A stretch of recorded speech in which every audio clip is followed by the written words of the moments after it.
Hey beauty addicts, it's Alex. Welcome back to my channel. Today's video is going to be an empties video, so I'm going to show you what is inside this lovely plastic bag.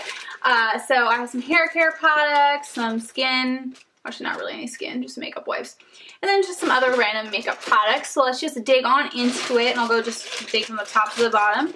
So the first thing I want to share with you guys is the Pacifica Super Kale Juiced Up Conditioner. As you guys know, I really love Pacifica hair care products. They have changed my hair for the better. I used to suffer from really greasy hair, and now that I've been using these products for a while, I've definitely gotten complimented on how well my hair looks. So I've been really enjoying these, and I just love the fact that Pacifica is 100% vegan, cruelty-free, and this particular conditioner is meant for all hair types, especially fine, oily, or color-treated hair. And I've already repurchased this conditioner. Then I have the Pacifica Coconut Power Strong and Long Moisturizing Shampoo, and this is for dry, damaged, and color-treated hair, and I've repurchased this several times. I think I've had 4 bottles so far, maybe more, but there's 8 fluid ounces in the shampoo. Let me see. Same thing with the conditioner, there's 8 ounces. And I really love, first of all, I also forgot to mention, and I don't think, maybe many people will think to point this out, but the product sits in your shower like this. So the product goes to the bottom, and then you can open it up and then take it out. Rather than the ones that they sit like this, and then whenever you get to the bottom, you have to flip it over, and then it's like leaning awkwardly, and then it falls over, and it's so annoying. They thought ahead. They thought ahead. So I absolutely love Pacifica hair products, their shampoo, their conditioners, and I definitely want to try more. Oh, speaking of, there's another Coconut Power Strong and Long Moisturizing Shampoo. Like I said, I really like these shampoos. And the coconut is my favorite scent. But there is a new one out at Ulta that I want to try. So that, I definitely will have to go to Ulta whenever, like as a celebration of my new job. Because I won't want to splurge right when I get a new job. But I'll need to replace products. My little thing that I can get excited about as far as replacing products is I can try the new scent. I keep saying, and I mentioned this in the previous video, I'm like, oh, there's this new scent at Ulta.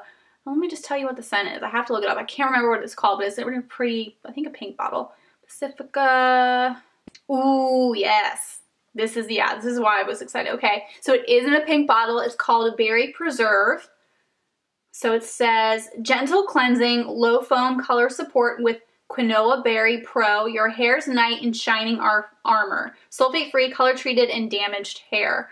100% vegan and cruelty-free. So I'm really excited to try this one out. Let's see what else it says. So, okay, so this gentle cleansing, low foam color support shampoo is your daily guardian for color and pollution protection. So Pacifica skipped the sulfates and included their natural and effective Quinoa Berry Pro and rice protein, so that's pretty interesting. Loaded with amino acids, antioxidants, and berry power to enhance color retention and shine while helping resist pollution buildup.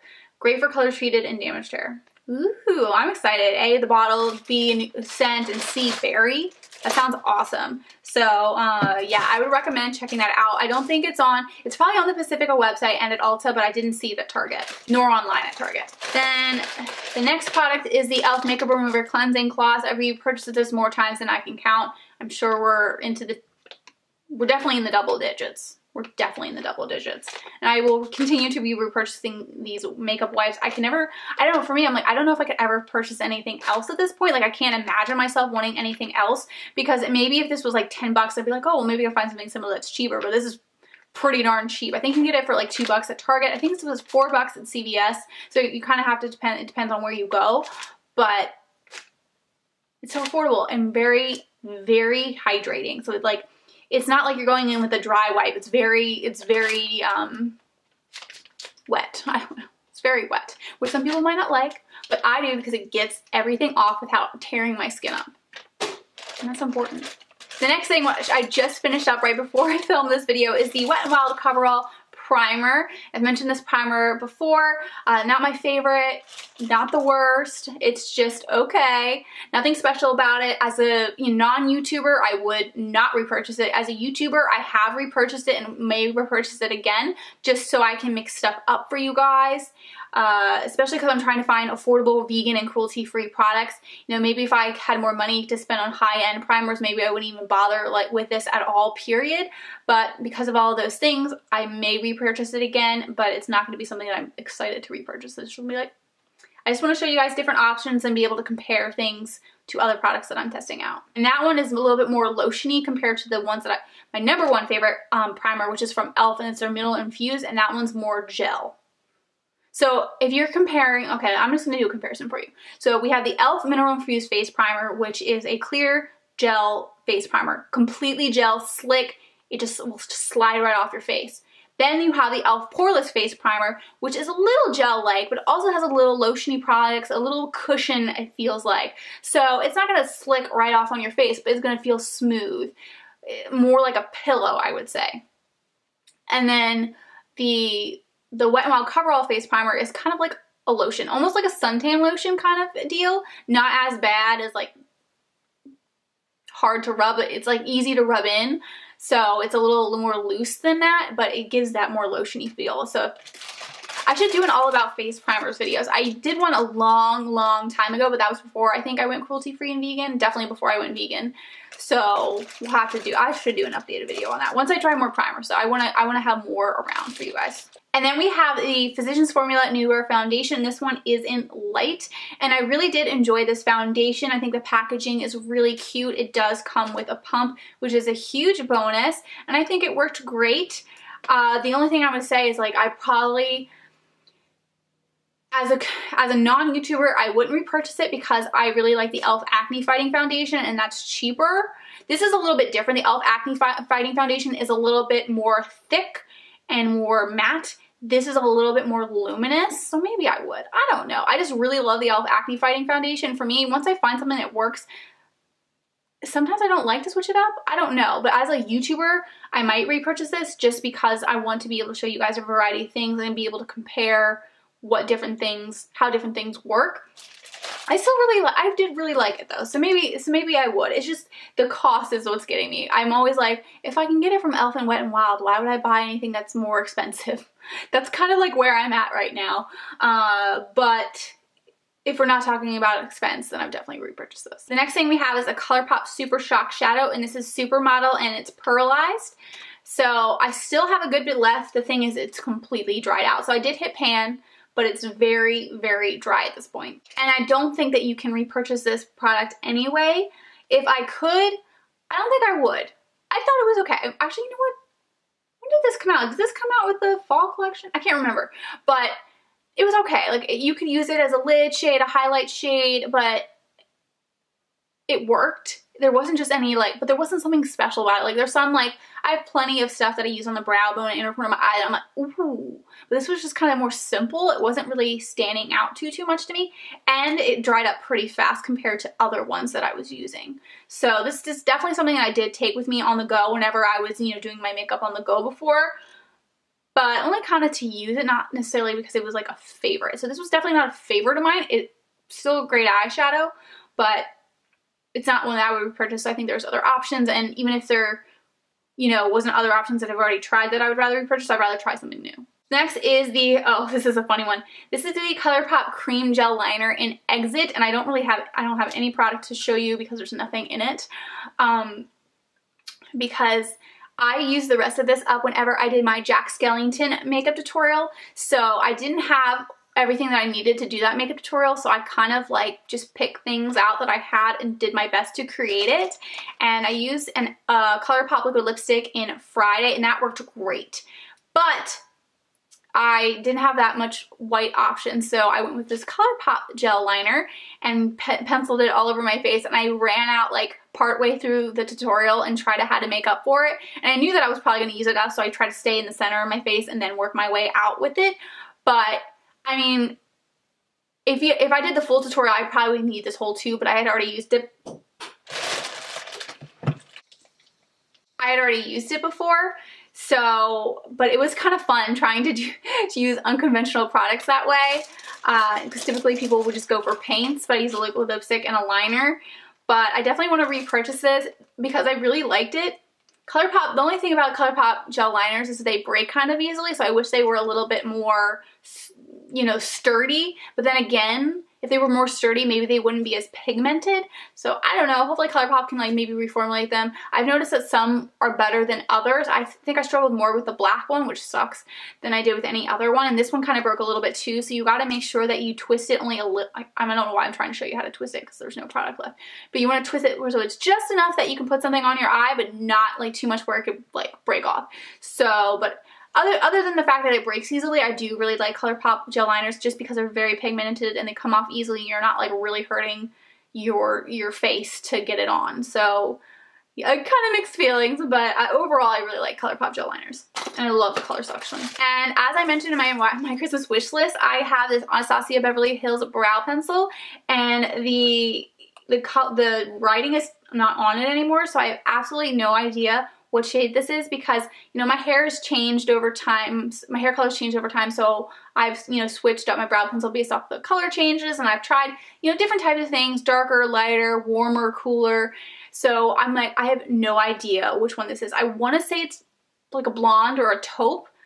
I feel like it probably isn't soft brown because it's a little dark, but I really cannot remember. I know it's not the caramel one because it's not warm, but it is the perfect shade for my brows with my hair color the way that it is.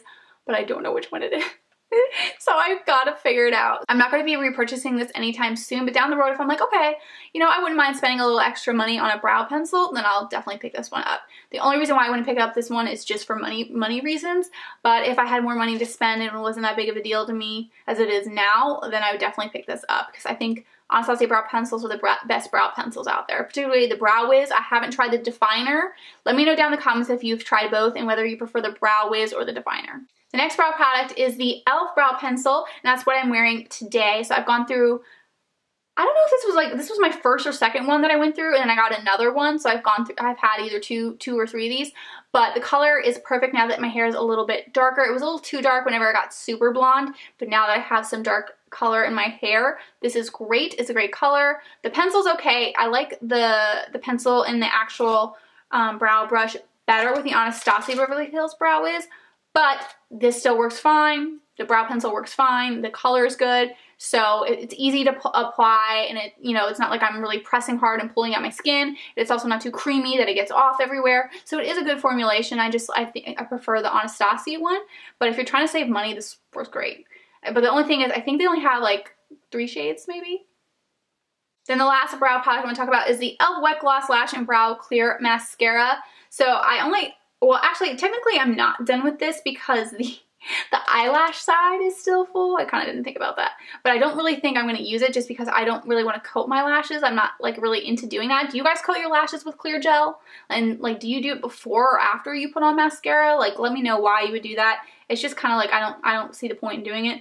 But for me, I really liked the eyebrow end of it. That it was perfect. It was like, okay, here's a great affordable product that works on your brows. The Anastasia Clear Brow Gel is amazing, but it is expensive. So this one is a great alternative to that. I don't know necessarily if it's a dupe, but I remember it working really well. So I was really impressed with this. I wasn't expecting it to be so great, but if you need something more affordable, or you don't want to keep having to repurchase something that's so expensive over and over again because brow gels you can go through quickly, this is a great option. And the last product that we're going to talk about is the Duo Eyelash Adhesive Dark Tone.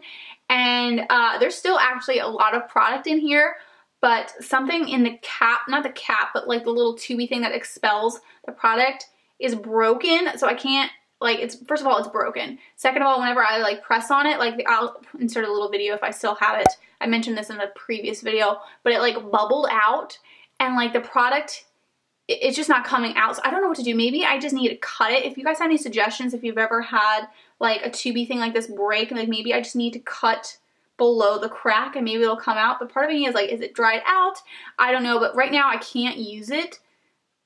So to me, it's an Empties at this point because I'm like, I can't even use it. But if you guys have any tricks on how to get something like this tubey type of thing to work, and like I said, it's this part right here. It's not the actual tube or the cap. It's like the thing that like spills it out. There's like a crack in it and like only like a bubble came out. So I don't know if you guys have ever experienced that or have any suggestions, but it's unusable right now. So yeah, but other than that, like if it was still working properly, if I didn't break the tube or whatever happened, I did really like it. It's definitely my favorite eyelash glue that I've tried because it doesn't irritate my eyes. It's dark, so it blends in with my eyeliner. Like if you use clear or white, you have to go back in with an eyeliner and like cover it up, and I don't want to have to take that extra step. Or if I do, I want it to be minimized. You know, if it's dark tone, at least it blends in more. You won't have to like work on it for as long if you need to touch up. So I did really like that. So I mean, I don't know. I think I'm still going to repurchase it though. I already had plans. I'm like, okay, whenever I feel like, you know, spending more money and putting on eyelashes, I will go out and get the dark tone. But that's not kind of, false lashes is really not my priority at this moment in time. It's like my last priority, especially because I always feel like it's a pain in the butt to put them on. So that's like not even at the top of my list. But let me know what you guys think. And what lash glues you really like. Let me know down in the comments. Alright, that's it for this video. Thank you guys so much for watching. I really hope that you enjoyed it and found it helpful. Let me know what products down in the comments you have used up lately. Now, if you haven't subscribed to my channel already, please make sure to hit the subscribe button below. Click that little bell so you're notified of when my videos have been posted. Like this video if you did like it, and I will see you all in my next video. Bye! When I first got it, I hated it. And the reason why is just because the nozzle was broken. It didn't start working till like, I guess halfway through, and people were like, mine works really great, the spray bottle is really great, you must have gotten a dud. And I'm like, maybe. But then as I kept using it, the nozzle just started working. So I do like it a lot better now. It's not my favorite setting spray of all time because I don't think anything's gonna beat the Pixie by Petra makeup.